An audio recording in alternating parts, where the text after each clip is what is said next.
Good viewer, you are watching Xirtus.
Next up, call up, let's go saints. Guided by faith where the universe paints. Celestial saints and a cosmic grace. Ladder wave, find your way to a ladder wave.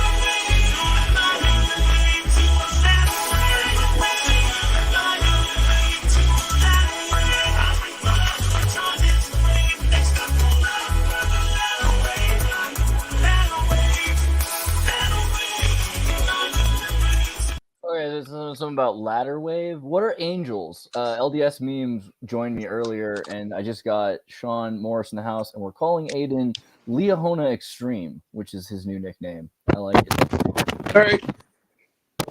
Yeah, bring that down. Bring that, just like that. Hello, everybody. What's going on? What are angels? Tell me about that. We were just talking about this idea of angels. Angels are kind of interesting, right? People like angels. Yeah. So we were just talking about the nature of angels. So we know that many times in Scripture we have angels. The main idea of what an angel is a messenger of God that brings the word from God to man. But then we were thinking, other than the purpose of an angel, what is the nature of an angel? We know that as men, we and women, we can ascend to godhood through various processes, and that with time, with eternal progression, we're going to be able to learn, and with a resurrected body, we will become gods and create worlds of our own. This is pretty sweet. But we were wondering, where do angels tie into that? Because they are beings, they have a soul. Even rocks have souls. We know that matter was before God as well. There were spirits of everything that were untamed, and God came and tamed those that matter. Well, the question is that I was asking Xirtus here was, so what are they? Are they like animals? Because we know that animals cannot become gods. What would you think about that, Andreas? First off, yeah, go ahead. Sorry, angels freak me out because they're like, at least in my opinion, like unthinking, unfeeling messengers of God a lot of the time. But as you said, they do have some agency of their own. But being eternal beings, they don't change, so they don't really get to like taste food or experience other things that we get to as being temporary flesh beings rather than being beings of light. So there is an element of jealousy towards humanity there in angels, I feel. So when they show up and they're just looking at each other like God says it's supposed to rain today, you know, they don't really feel any giddiness when they're pouring out the chalice of water all over us and everybody's dying in a flood. But, you know, they're not really feeling bad for us either. And, you know, a fallen angel just seems to be one that goes against God. But to say that he created those by accident is to not believe fully in God, in my opinion. Yeah, Joseph Smith believed yeah. When his horse died that he expected to have it in eternity. And so there's been a lot of talk about animals having spirits. I know that seems kind of like a funny way to like start that, but seriously, the idea that animals don't have spirits but rocks do, or obviously animals do have spirits, but whether or not they can become gods, I think is more of a question of, is spirit on a road to ascension generally? And probably, I think in general, the idea that everything is part of God, whatever we're calling that, and everything ends up back being part of God, whether or not it has agency that is learned here might be the big deal. And so angels, this idea of Adonai Elohim, where they start out as the sons of God or like the created mass or matter of the eternal source existence, then goes through this process. And that process has dynamic range between right and wrong, whatever that means, but it seems like chaos and order. And the more symmetry that's observed and achieved and obliged to, the closer you come to having more agency. And agency seems like something that is awarded generally in nature. So the more responsibilities you take, the more agency you have. Yeah. Now, my thought on that was an angel, of course, maybe this is what your theory was basically, that possibly there's no space for progression and that they're eternal and that they're always the same and that they don't change. Defined, yeah. Exactly. Yeah. Now, we know that there are worlds without end. This is not the only world. There are many other worlds that have been created. In the time, I was thinking maybe another theory could be that maybe angels are spirits who have not yet started their process to become gods, because we know that before we came on this earth, we had a knowledge of things, but we were not, we didn't know really right from wrong we didn't have a testimony, basically. And so I'm thinking either angels are spirits before they are sent to Earth or to a Earth or world in order to experience things and progress, or maybe being an angel could be a part of the process of becoming a god. Perhaps after there are plenty death. of different sorts of spirits that are running around the omniverse, if you want to call it that. I guess so, but the thing is, maybe part of the process of becoming a god is being able to experience everything. What made Jesus a god is that he was the Messiah. He took on all the sins of humanity, and he experienced all things, and he had a perfect knowledge of all things, and he had a resurrected body. What does it mean, God God becoming?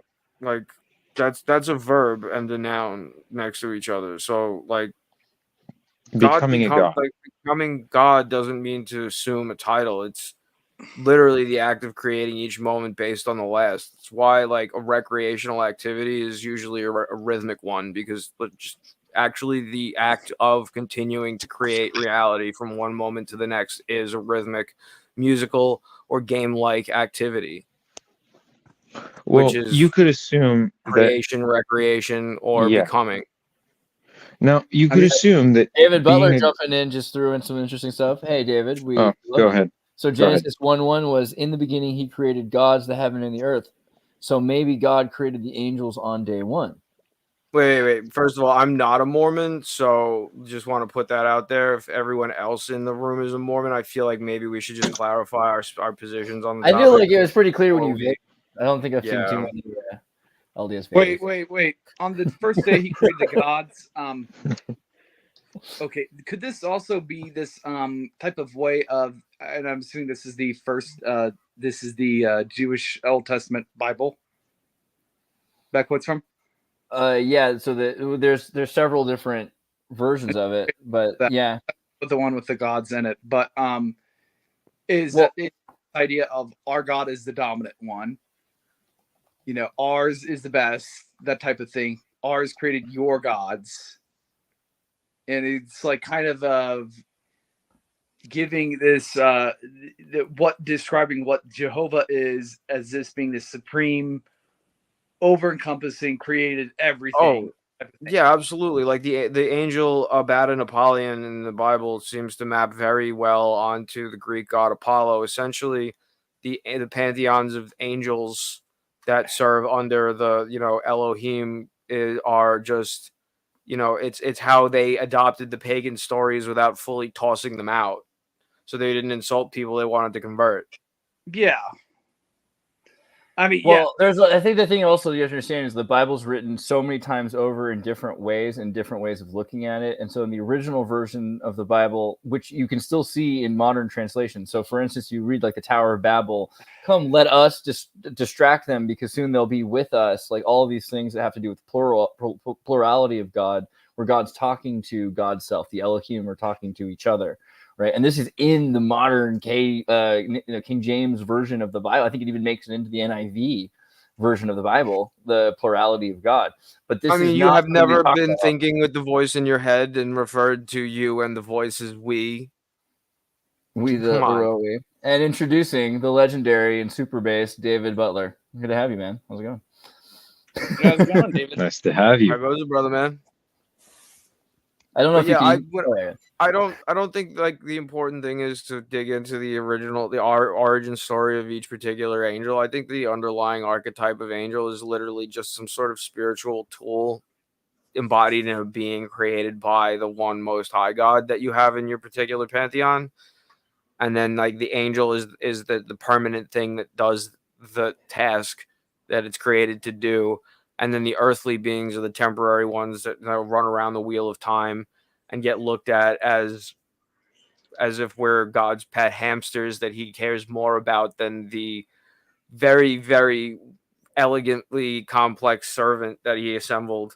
Yeah, it's an interesting point that angels might be better than us in some respects at doing what God asks of them. But David, what do you think? They don't rot. Well, I was just going to explain myself. So, look, what I was talking about is just the absolute bog standard Hebrew Old Testament, Genesis 1:1. But it turns out there's a couple of funny ways to read it that may bear on the question of angels. And I only put one of them in the chat, so I'll tell you both of them.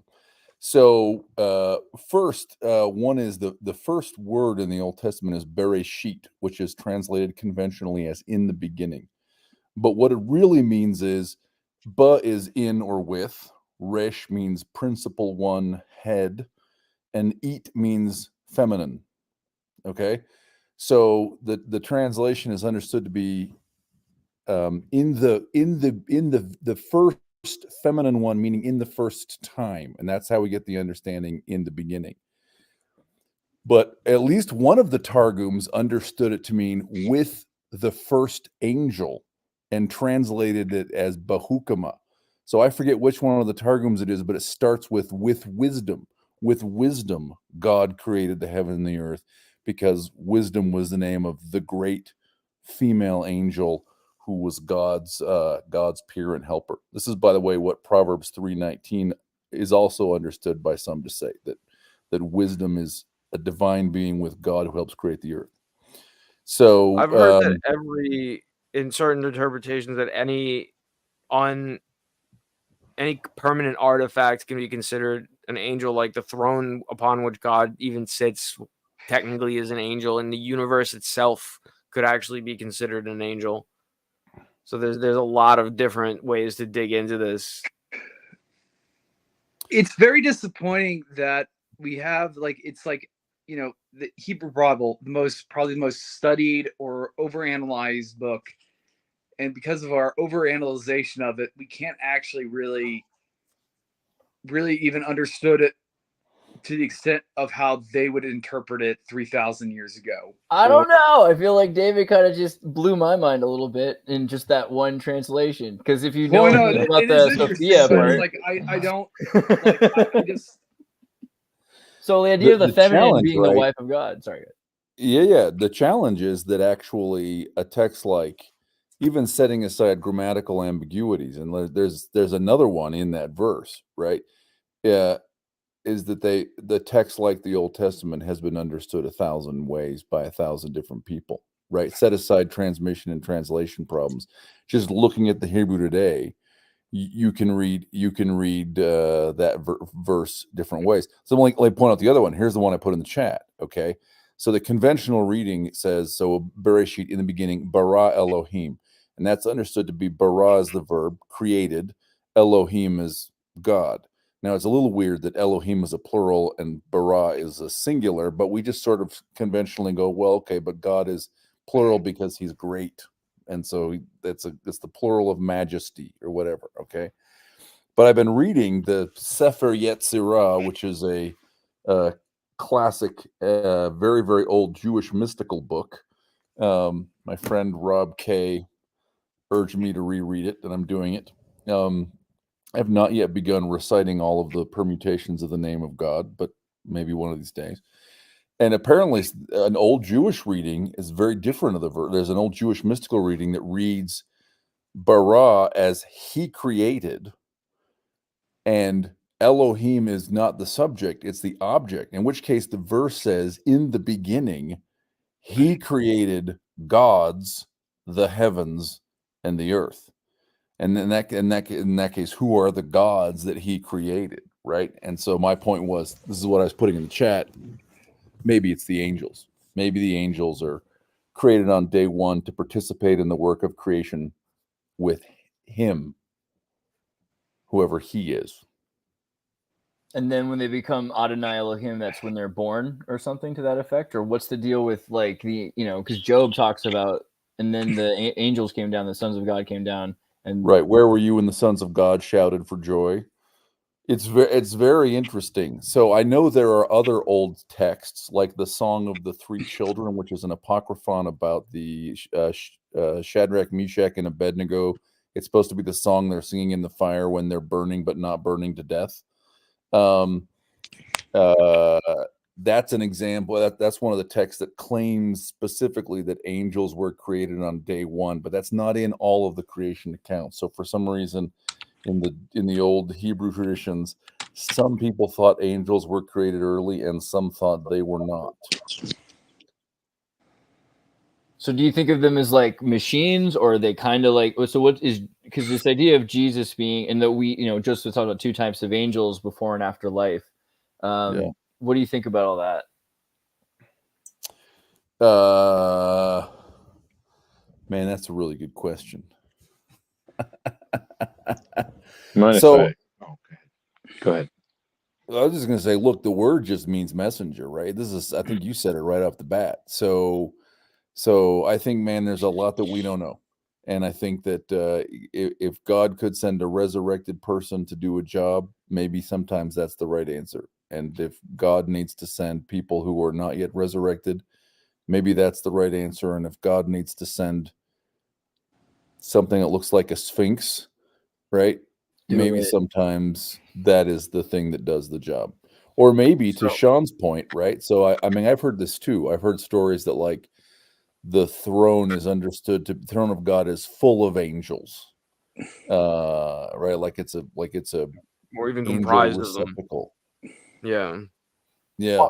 Sean pulled up this thing here. The what's this all about? Oh, that's just some crazy art that there's some things in there about this kind of stuff, but it's a little esoteric. Bohm is difficult. He's like a early modern Christian mystic, right? Yeah, he was also considered a heretic by the church because he was writing some things that they didn't exactly agree with. He essentially saw the beatific vision in a puddle where there was just a bunch of reflections of dark and light patterns where there was is. Essentially, it comes down to the universe is just a pattern of is and isn't, where where if there's something that you can smack your hand against, that's where there is something, and if your fist just waves through it, then there just isn't something there. And all of these different bodies that are constructed by God are looked out upon through the universe is looked upon through all of these different eyes by the same God. Whether or not the body breaks down is pretty much tells you whether or not it's an earthly one. Like an angelic body doesn't break down. Some angels may be simple enough that God doesn't totally forget himself or itself while it looks out through the eye of the angel, like it does with like a human. But So yeah, there was an angel Jacob- that God specifically created to tell the angel to disobey him, and that angel lost its mind. And a lot of the pantheons, a lot of the different belief systems, there's at least a footnote about that angel being God's favorite. Yeah. So boom. So help me understand this. So you said there are things that are created that are tangible and also things that are intangible, and you could tell the difference by whether your hand went through them. I mean, was his experience that like he would regularly walk through immaterial things? That's fascinating. No, it's also that's very just Joseph Smith. like the universe itself is just a pattern of light and dark, of is and isn't. Yeah. Like if there is something there, your hand will hit it. If there isn't something there, then it'll pass right through if it's empty space. I don't know if you know this. That's like an example of how you can experience something. Do you know this from Mormon lore? Or are you messing with all of us right now? Because No, this has nothing to do with Mormon lore. Like if you don't have space, Joseph Smith says that you have to try to shake the hands. You have to try to shake the hand of the angel, or else it's not real. It's like literally. If you didn't have spaces between your fingers, you wouldn't have fingers. Like so, the spaces are just as important as a part of your hand as the fingers. Right. Yeah, it's electrostatic. But there's also this idea that if it's immaterial, it can be. It's conceptual. Like if you didn't have space between your fingers, you'd have a fucking flipper. Pardon his language. Hey, Chad made it. What's up? How's it going? Yeah, so Joseph Smith, the man, the myth, and the legend. Yeah, I'm kind of sick, so a little bit. So I need to get to bed early, so I won't be here long. I gotta hop off too in a minute, but Andreas was trying to make the point that there's like a Joseph Smith thing here, Sean, which is one of the sort of, so there's like some gnarly stuff that Joseph said and did, right? Like funky, weird stuff. One of the odd things was he talked about if you see a spirit, you should test it by offering to shake its hand, because an honest spirit, a well-intentioned, good spirit, like an angel, knows its material and is not going to try and deceive you and won't shake your hand. But an evil spirit, even though it knows it's immaterial, will try to deceive you and shake your hand. So there's one of these odd bits of Mormon lore. I was like, we're how all are you feeling the same elephant here? That's what we're doing. Yeah, definitely. Well, that's interesting. Someone said something I remember about how DMT elves, like you'll try to shake their hand if you take DMT and you're tripping on it, and then you won't be able to feel them. A bunch of people. So I heard, I don't know if it's on this show, but someone said that they don't like hearing about Jesus, and so I asked a bunch of people about that, and a number of people confirmed that they had like not positive experiences when they talked about Jesus. So I was like, that's really weird. That is weird. DMT elves.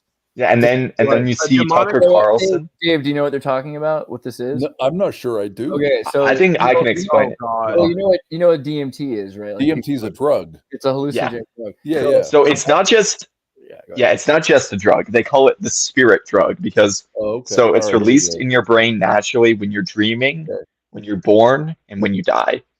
And Does it the feel like a interesting thing payload about in here? DMT, there's a bunch of CIA documents and studies they've done on it. And when people take DMT, there's literally recordings that they have shared hallucinations.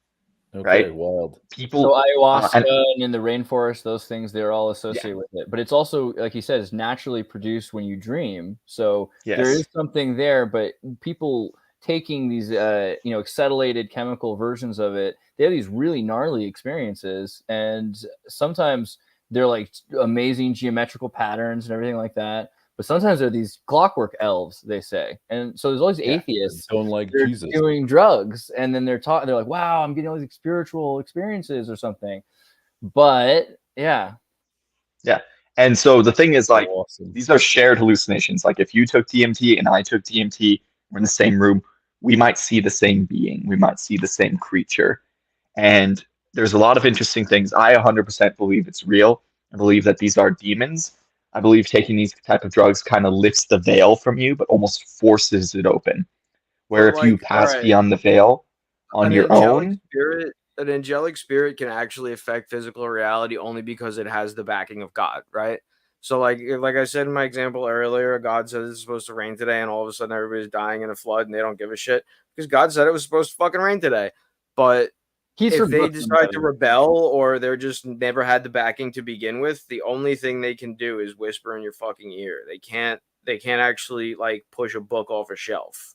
That's literally beyond their power. Once they decide to go independent, that's their limitation. So like unless they were following through, essentially unless they're following orders, they can't do a damn thing. Except give you some ideas, which is can be dangerous if you're prone to that. But if you're gonna sit there and listen to these spirits, if you literally listen to them give you a bad idea and call them a fucking retard to their face, then they're gonna reconsider a little bit. So it's interesting that there's at least there's an old story, right? First Enoch, the very old story about fallen angels and some part of the angel. There's two different stories within the book, but at least some part of what the angels did wrong was that they slept with human women. No, I'm not saying that's a historical account, but it's interesting that we have at least some. It's an interesting philosophical idea to play with, even if you believe it happened or it didn't happen. Yeah, the days of giants. Yeah, right. That's it. Right. That's the story. Genesis. Yeah, my thoughts on Enoch is that it's a combined historical and spiritual account. So maybe that part necessarily didn't exist, but they're combining different stories together. We have 90 to 100 foot tall mammals on the earth right now. They're just whales lying on their stomachs. But if there was like vapor canopy, or if anything was different before Noah's time, I mean, the idea of giant things that could support themselves, we've already proven that exists, right? You can't say they're 90 to 100 feet tall when they go on the beach and they literally crush themselves under their own weight.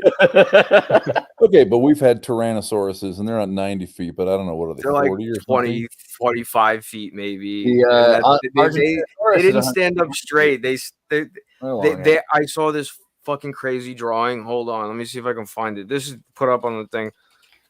Still a giant, just a giant. If you see this image, you're never gonna think of T-Rex the same way again. There's some interesting thoughts about the vapor. Yeah, definitely like a vulture. But the vapor canopy theory is pretty pressing. This idea that there was maybe less of a difference between the air and the sea, and these idea that every day is like an age. So the 7 days might be the 7 ages that brought us. Andreas, pull up the size comparison of the T-Rex I just sent over though. Here we go. Pretty funny. So this is a large animal. Make it more giant. This is exactly what I believe. I'm so glad. It's a giant fucking sparrow. Yeah, it's a big bird. Big bird. Like not that you shrink wrap any animal, it's gonna look fucking weird.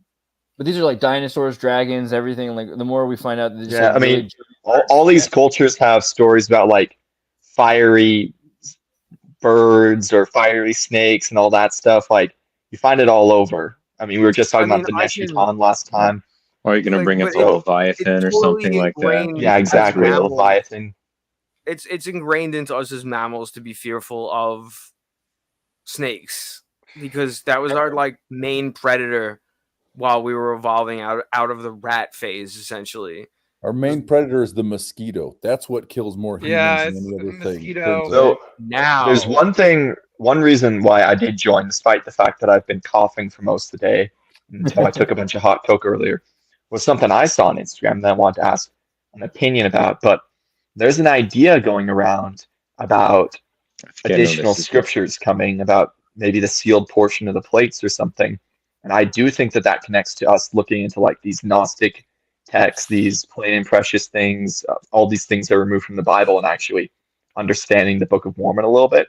Yeah, but my But, concern is also think about these groups like there's I forget the name of it, the Sins of Our Mother on Netflix with the lady who was in the church and then she started doing her own Gnostic digging because the church Well, says she we're was not like gonna... FLDS or something. I'm pretty sure. I I think looked she up. started out normie LDS, but the thing is there wasn't enough for her there because she wanted more esoteric stuff. And if you can't get it from the church, you're going to go find it from somebody who peddles it on YouTube, you know? And I think it's really dangerous because you might be getting revealed revelation from God, but there's also, like we've been talking about, fallen angels, demons, and things that really like their only power is to whisper in your ear. Yeah, I do definitely think that that's the reason why there's the Aaronic preparatory gospel, and then the Melchizedek gospel is more about like passing through the veil, second comforter type stuff, like actually entering into the presence of God. I think a lot of people have a really weird relationship with spirits that cause them to have like if they start to hear something that they think is a spirit, whether or not it is or isn't a spirit, you don't have to listen to it. You can roll your eyes at it. You can be like, bro, not now. You know what I mean? Like it's just a freaking spirit. It's literally just a voice. The Atheist's Guide to Living with Being Possessed is kind of ironic. Okay, that sounds a little bit out of time. But David, you were about to say something. You've been very patient. No, I don't know.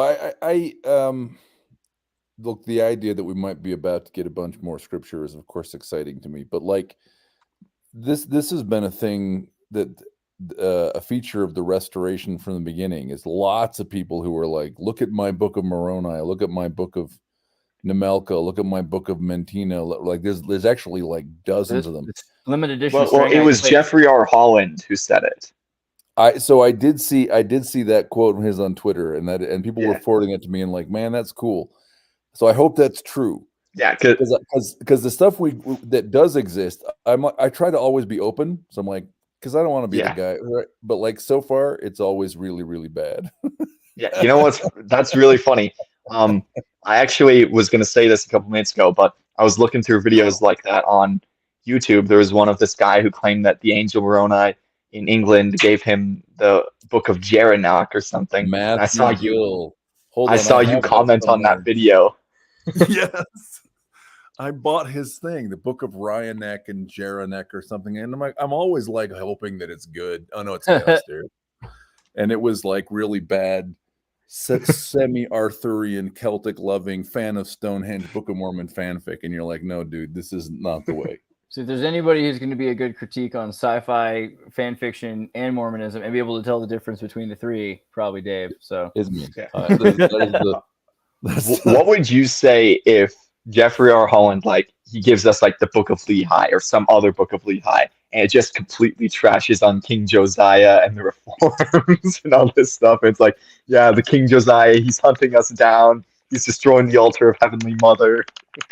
I would do a victory dance at that point. That would be, I would take a lap. That would be awesome. I like where we were going with this idea of like infinite realms and like angels as well, because talking this idea of realms seems kind of like Buddhism, you know, this idea of the like asuras or like the different narakas, like there's different dimensionality to reality. Do you think that there's... That sounds like hell in Buddhism. Mormon heaven is literally Buddhist hell.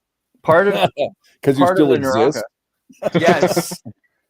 Part of the Buddhist hell is the Naraka, is the timed existence, and you might say that we're observe all of reality for the rest of eternity. Holy shit!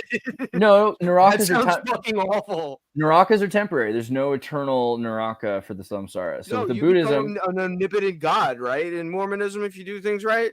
Eventually, yeah. I thought you were talking That about means Buddhism. you know Yeah. everything that's happening constantly, no matter what. You know every time somebody taking a shit. Yeah, but it's in That your sounds fucking domain. terrible. That's Well, not like- what we more focus on usually, though, Sean. Like this is, you know. I get Well, it, I but, say like, can you just really because you ignore have it? the power to know if somebody's taking a shit doesn't mean you always know it. You know, I think As there's a sort of a parent, line. Yeah. there are moments I when think- you'd be Okay, like, I you're feel- like, I- We need to alright. put a That limit makes God's on attention. what God does. He's all powerful. He's capable of doing anything. However, he's going to limit his power into not doing things that don't make sense. He is a God of order, a That's a God of good life, point. But he and he's not knows specifically going to get out of his way to do You things have- with his Sean, mind you because have he's all access. powerful. Sean, you have access to a lot of data on the internet. You don't look at it all the time. Yeah. But- You want also- to know how I view it? So the all-knowing aspect of God, I view it as being like a chess game where you know every single possible outcome, but there's still the aspect of agency. Like God knows all of the things we could do because he's just that intelligent. And then the all-powerful aspect, I see it as reality is divided into two opposing forces, sort of like Second Nephi says, the forces which act and the forces which acted upon. So I would say based on like DNC 93, the force which acts is intelligence, and the force which is acted upon is matter, right? So God is all powerful because his intelligence has reached a level where he can command matter and decide the rules of it because of his willpower, because of his intelligence, right? So it is a demiurgic intelligence which commands matter, and that's why the resurrection is necessary. That's why incarnation into a physical body is necessary, because it's intelligence and matter becoming one. Yeah, what do you think about that? The idea, because a lot of people want to look at God like either a man, like a single parent who writes books, or God as like this super singularity. It's like the thing that all creation is coming from. It's like, is it, how much of it is man in the image of God versus our image of God in the image of man? Like, which one's the way to look at it? I feel like it's like if you were to like make a video game, right? This is an analogy, obviously, but I feel like it's a good way to look at it. If you were to make a video game, you'd have to at least impart some characteristics to the thing that you're controlling that makes sense to you. Otherwise, it would be just an incomprehensible mess of pixels on the screen. So there's like enough of God there that like when he looks out through your eye, it actually makes sense to him as a being. Rather And than that just also, being an incomprehensible mess. You know what I mean? Like it wouldn't really make sense to be a pebble that sat at the bottom of the ocean for 4 billion fucking years. Like, what kind of stories are you going to hear about while you're down there? Probably not a lot. yeah, that sort of goes back to the idea of the sons of God in the Book of Jubilees being sort of emanations of the one true God, where there's sort of, I guess, a portion of God.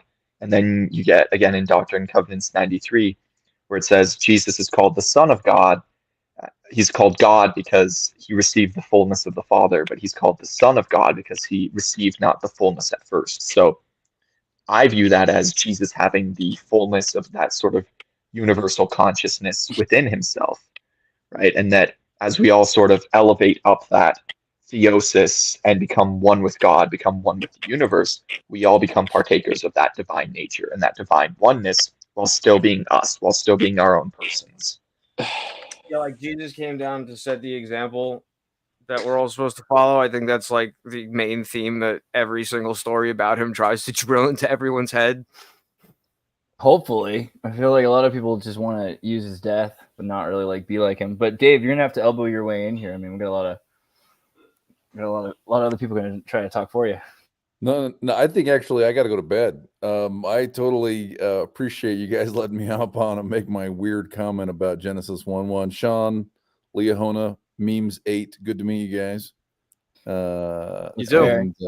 And my apologies for elbowing in like I did, but No, always. Well, anytime we can get you back, we'll You do have something a to little wake deeper. up That's very or important.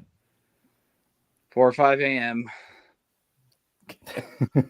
All right, Dave. Well, we love you very much. We'll see you next time. Okay. Thank you for good to being see here. you guys. Later. Take care. Yeah, Dave's cool. I love him. Wait, but we were trying to talk about the difference between God and everybody, because I was thinking this idea is interesting, that it's it really that we're so separate. Like if you're a God, the way you're doing it, watching people use the bathroom instead of I am the Holy Spirit flowing through all the world, which isn't like much better. Yeah, than like out God there. doesn't know you're taking a shit because he's like sitting across the bathroom on your sink. But you are Taking it because you know you're taking a shit. But you are the energy like that is assembled Right. by The fact by that God. you know you're doing You're it part means of God. he knows you're doing it. Or Yeah. God is doing it, right? Because Well, you that's are sort of doing God. that sort of goes back to the idea I was talking about intelligence and matter being co-eternal but distinct from each other, because that sort of solves three big philosophical issues there, both with atheism and theism, where one of them being that, let's say, God created everything from nothing.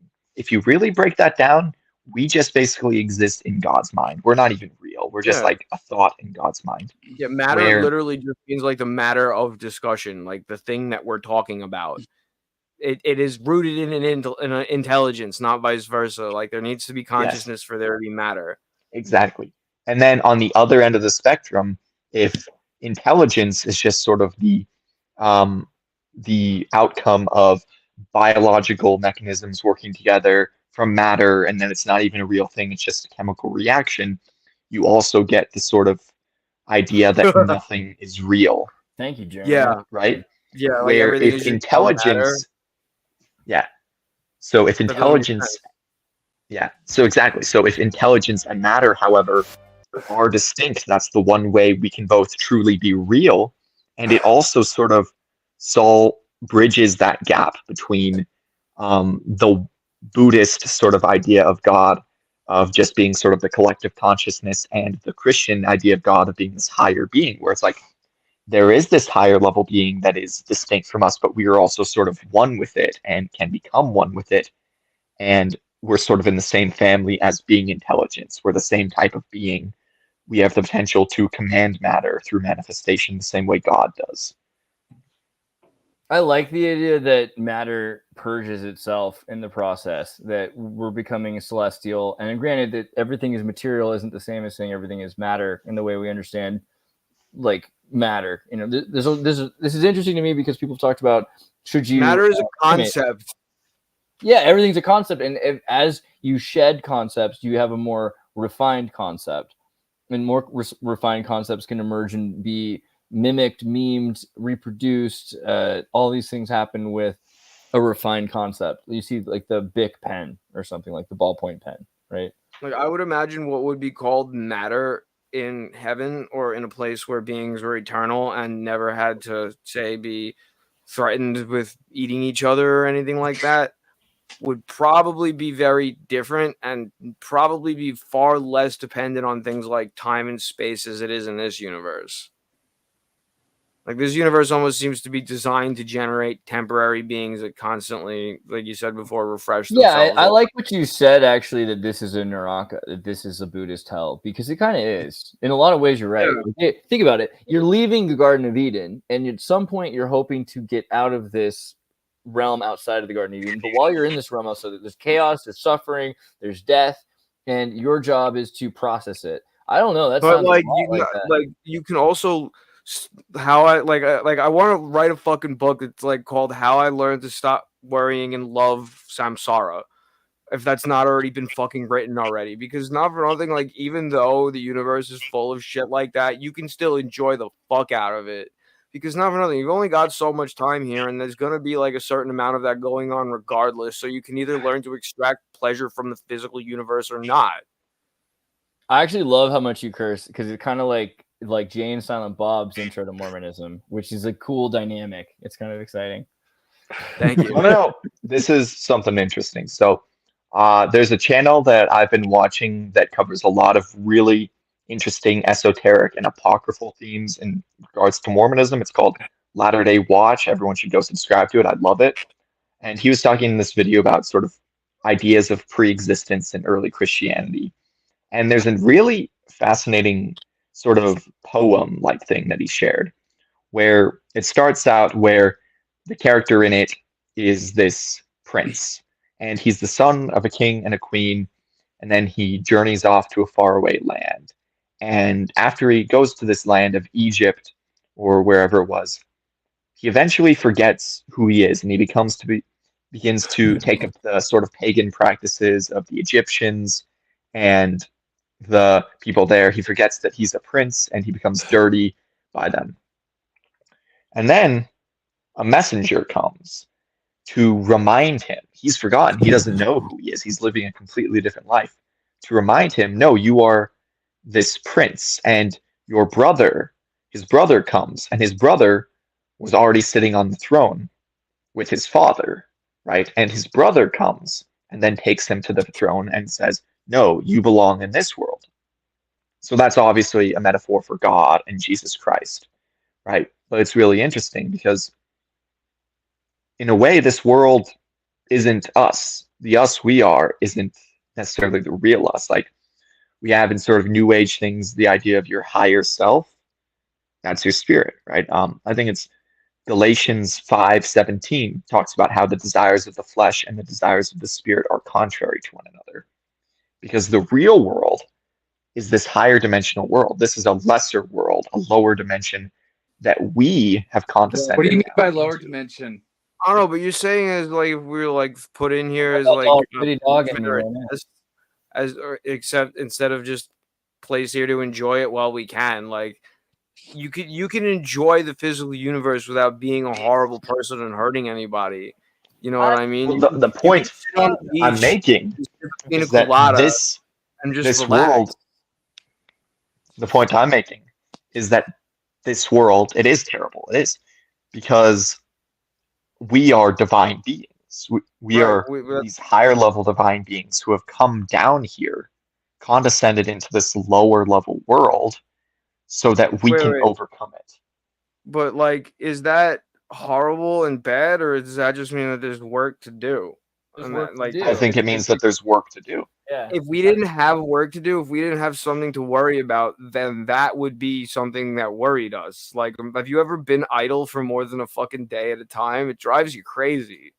I agree. There needs to be opposition in all things.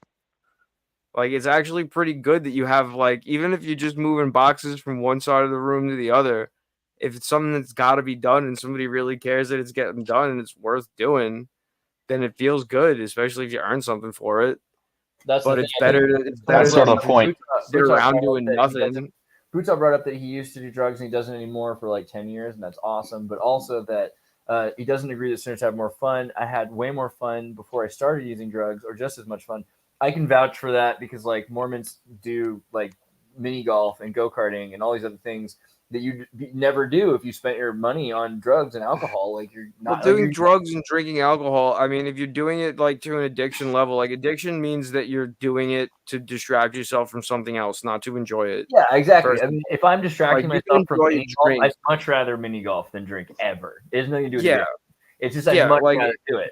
You know, as long as you're doing it in moderation, that's a little. No, I don't need to moderate mini golf. I can mini golf all the time. Like I've seen Mormons that mini golf as families every week. You know, can probably become a mini golfaholic just like somebody could become a workaholic. If somebody's staying at work so they can like avoid their family or other problems or something like that, and that means they're literally compromising their life for work. I'm a big fan of that, like LA diet thing where you're like, you can eat as much kale as you want, you can eat as much quinoa as you want, just keep eating quinoa. Like I don't care, like do it. Do what? Hell yeah, because you don't digest kale. Just like listen, I have work in the morning. So I'm gonna have to go. Chad, sorry, go ahead. Yeah, so I have work in the morning. I'm gonna have to go, but before I go, would you be able to pull up that YouTube page I was just talking about, the Latter Day Watch one? I want everyone to go subscribe to this channel. It is so good. Like I've been watching his apocryphal videos. On one of the lives, there's some topics on there that I want to discuss. Latter Day Watch, yes, that guy. Everyone go subscribe to him. His videos are super interesting, super intriguing. He covers like all sorts of stuff. Like he talks about the Deuteronomist stuff on a few of his videos. He talks about Dead Sea Scrolls. He talks about Gnostic texts, going through all these interesting ideas.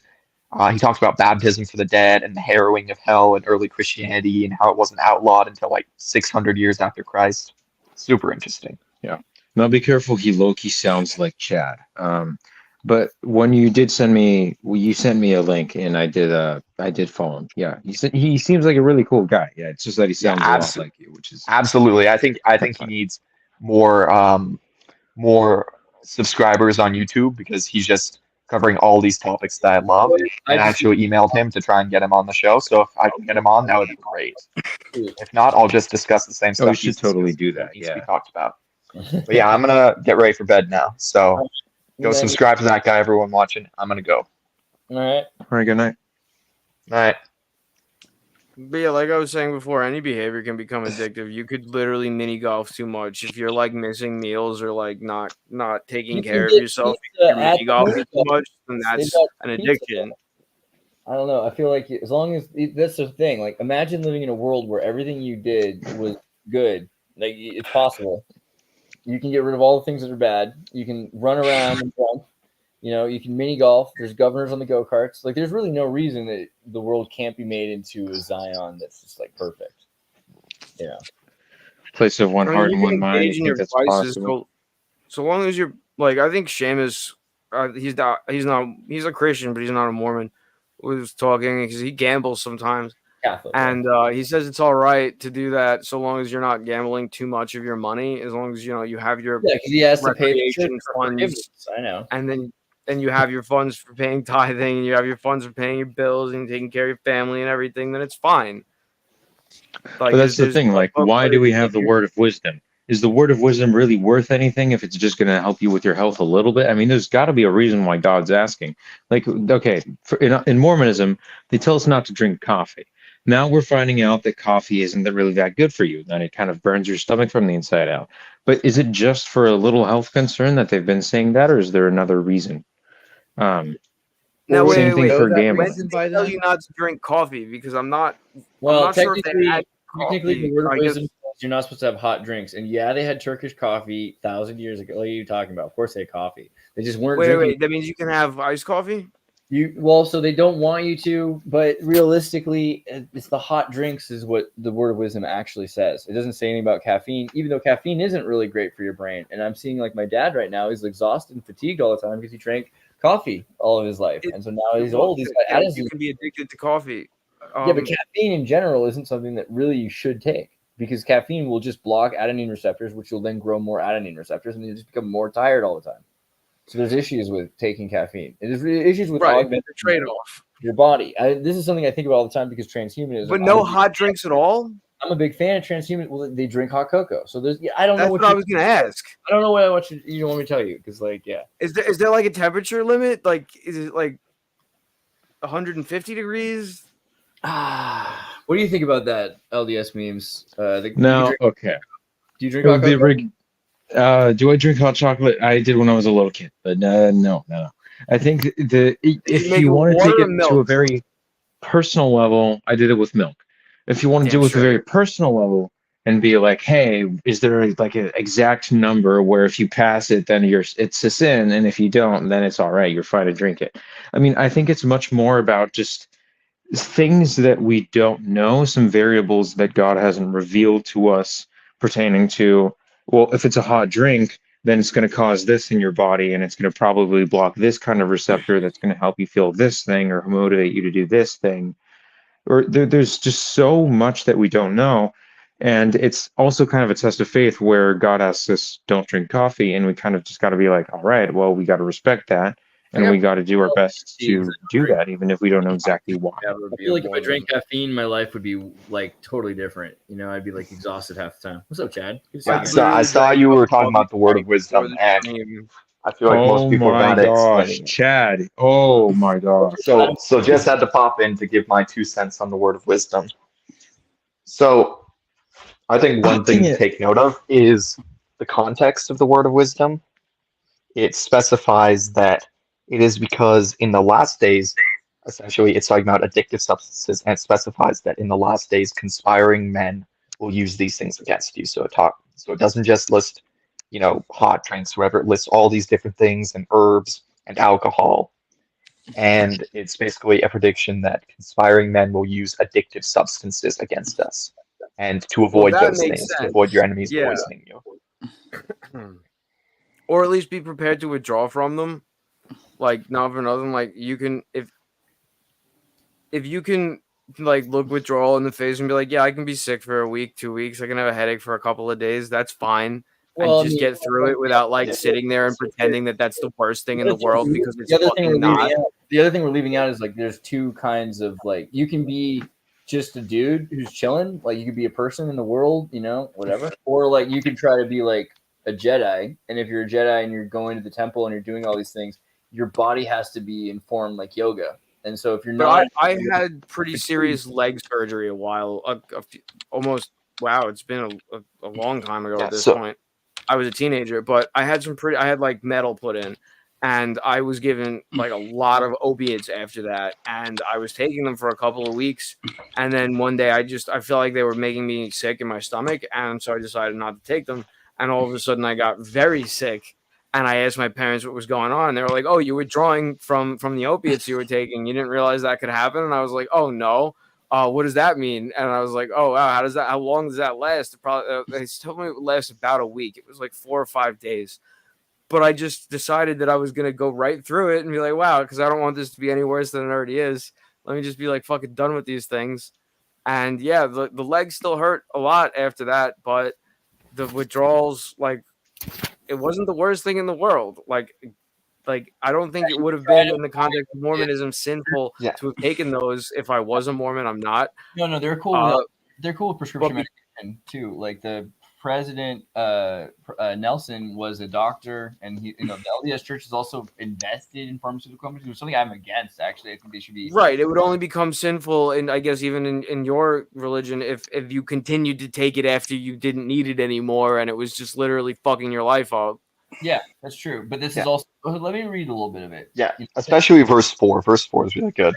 Section 89, the D&C, it's 1 through 9. The use of wines, strong drinks, tobacco, and hot drinks is prescribed. What does prescribed mean? Let's look at the word prescribed really quick. Cosmology. Prescribed. Written with some modifier. Banned, right? It's written in front of, right? It's so So herbs, fruit, flesh, and grains are ordained for the use of man and of animals in 1017. So this is interesting too, because when you start talking about pharmaceuticals, or the word drug, dried herb, is actually prescribed. Could almost seem like foregone, though. It's like a euphemism for don't do that. Well, the point of this also is there's certain herbs and fruits and flesh and grains that are for certain times and certain uses, right? And so, of course, even tobacco, there's a use for it. They don't say you can't use tobacco, actually. They say that you're supposed to use tobacco from tomatoes. You're not supposed to smoke tobacco, but you can use it on wounds. You can rub tobacco on wounds. That's completely fine. There's a use. Nicotine comes from other plants, too. Like, the nicotine in this comes from I think tomatoes and eggplants. Yeah, and another thing a bishop told me that I was talking to about this once is, so verse 3 and 4 is what the bishop pointed out to me. So verse 3 says, given the principle with promise adapted to the capacity of the weak and weakest of all saints. So what he said on that is that, alcohol, not everyone's going to drink it and have a problem, but maybe 1 or 10 people, they drink it and they're going to become an alcoholic. And they can't just have a rule. Yeah, they can't just have a rule for those people. So it's a rule adapted for the weakest among us. And then in verse 4, it says, behold, verily, thus saith the Lord unto you, in consequence of evils and designs which do and will exist in the hearts of conspiring men in the last days, I have warned you and forewarned you by giving unto you this word of wisdom by revelation. So it's to protect us from the men who are conspiring in the last days and protect the weak and weakest among us from their plans. And what happens? So if you eat soup and you finish all the solid parts, do you have to throw the rest away? What are you saying? If you eat what? If you eat soup and you eat like chicken soup and you eat all the chicken, all the noodles, and all whatever else is in there, and you just got the broth, do you have to throw that away? No, you can have broth. You're talking about hot drinks again. I get it. Yeah, no, it's the hot drinks thing. Really, take it over it. They say that hot drinks they think it translates to hot in the sense of distilling. So when you have like a hot spirit, like Scotch, whiskey, these things like that, there are some the reorganized LDS are okay with beer. I'm pretty sure because like Lutheran Confluence was in there, so they're like, okay, well, beer doesn't count as a hot spirit, right? Because it's not like whiskey. Yeah, I don't drink liquor straight ever now. Yeah. Right. I don't think I've done that in almost 10 years. There's a lot of augments to that too, but I think beer has also changed a lot. Like if you're drinking a Californian artisanal IPA or whatever, it's got like a much higher percentage than these super low percentage beers that they probably like 3% beers that they had in, heat at that 3-2 beer. which is what you needed if you're going to have something that cleans the water. And Germans have these copper brewery systems that had really low alcohol content beers, effervescent wines. Yeah, it just lets you store the water without it going rancid. Right. So I think the difference is, again, like how can you tell what is good for you? I think looking at what he's saying here, it's adapted promise adapt to the capacity of the weak and the weakest of all things, right? I think it's also some people aren't able to do that, and so it's just easier to say, look, swear it all off so you can be solid. Because if you're solid, then you can do things. You have more energy, and you're able to be there on time. And it's a major thing, right? Yeah, but then if you catch yourself getting shaky, you better fucking rein that shit in. Yeah, no, I mean, I don't think it's without consequence. Like, you look at the libertine movement, you look at the 60s, you look at even right after the 1830s, 1840s to 1890s in America are filled with the opiate crisis, cocaine crisis. After the Civil War, you have former Civil War soldiers, which are creating these concoctions which lead to Coca-Cola, right? Morphine and cocaine and sugar mixed together. It's just I don't know about that. I mean, you can't put cocaine back in Coca-Cola because it gets carbonation out. Yeah, is that the cocaine usage in the early 1900s, while it was very large, it was really, something intellectuals did. But also, this was a time when only white people used it, so no one thought of the idea of just snorting it. They would have it It's in like pill form. amphetamine usage in colleges now. Cocaine was very popular in Brazil in the 19th century. There were definitely black people doing cocaine, and it was here.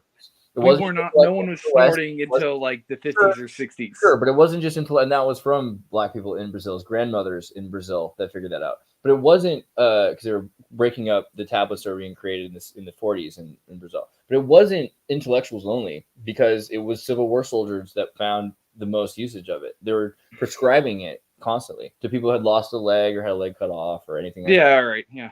So, I mean, it was a major, like by the 1890s, we had a huge epidemic, an opiate crisis that rivals what we have now. And we don't think about like the bleeding of drug laws and drug stamp taxes that were merging in the early 20th century, which kind of culminated under Anslinger in the drug scheduling. Well, the pre-drug scheduling system was the Marijuana Stamp Tax Act was like 40 years before the Nixon scheduling system. But that was how they did it. They basically said, you can grow it, but we're going to tax it 100%. So there's no point. I think that certain drugs, though, like that people kill themselves with, should be banned or at least heavily restricted.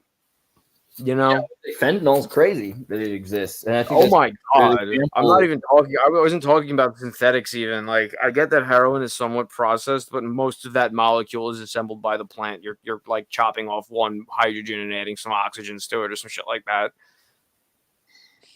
Well, bottom line, I think the idea of not taking drugs, like for instance coffee, like I feel like I have a lot, people talk about how I have a lot of energy. I tend to have a decent amount of energy, and I think a lot of that is because I don't drink coffee and caffeine. I think little things like that are interesting to me because I'm so pro transhumanist. I'm the guy who's always saying like, dude, let's become gods with USB ports, not just with Mormonism. But at the same time, my natural being is probably better than almost anything that I can do to it right now. There's not a lot of things. Yeah, when you add anything to the last human invention that also increased the fitness of the user while making things easier was the bicycle. Nothing ever since then.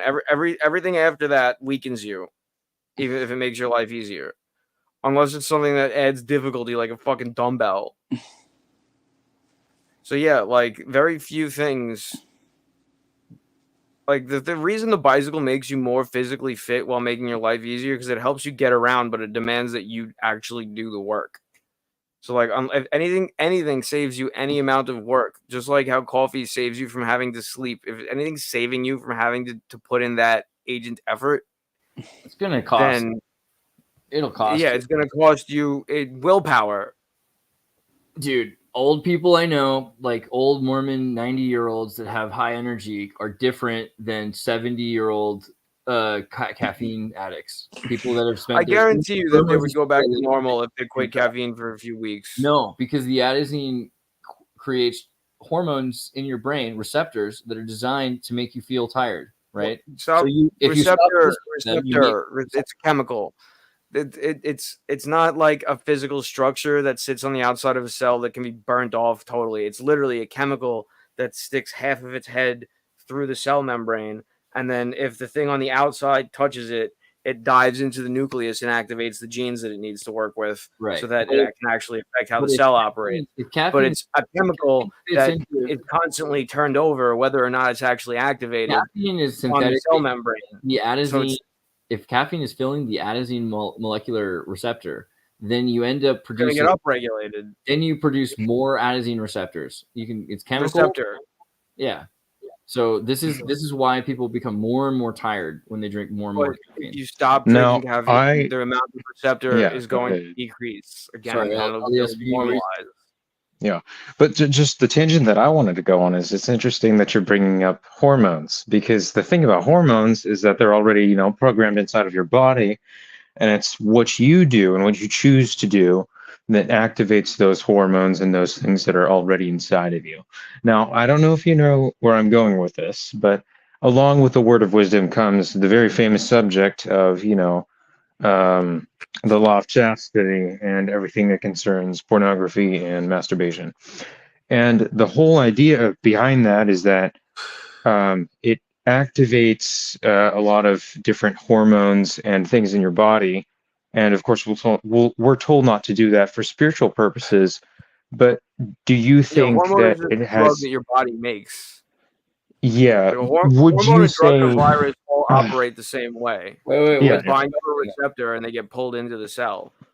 The thing about a virus is a drug that self-replicates. This question though, hold on. And so my question to you is, do you think that that it's because of these hormones? I just lost my train of thought. But the point was, what do you think the negative effect is of these hormones? Do you think that there's a physical toll as well as spiritual? Because you were talking about how every invention that was made after the bicycle weakens you, and especially your willpower. Coffee makes you tired, releases those kinds of hormones. When you masturbate, you release endorphins, which is literally a hormone that makes you tired. If you're achieving orgasm without putting in the work to actually make it worthwhile, then yeah, you're cheapening it. Yeah, you cheapen it, and there's a lot of chemicals that are released and a bunch of things that you can't exactly predict or what it's going to do to you, to your willpower, to your character, to your body. Yeah. If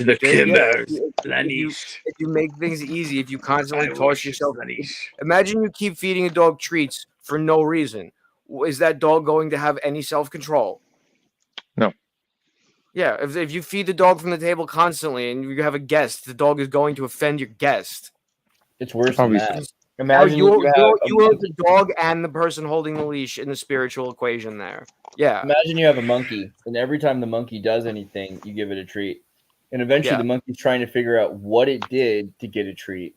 And so it starts subconsciously thinking it was this thing or that thing, which I think is also a major thing with this, with pornography and with violence in the media, with certain kinds of social media trained responses. They're designed to target the systems that give you positive reaction and then exploit them until eventually you learn that those are the ways to get them, not the natural way.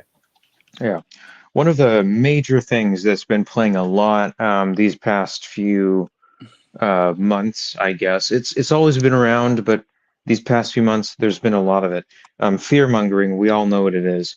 We all know to what extent it's being used.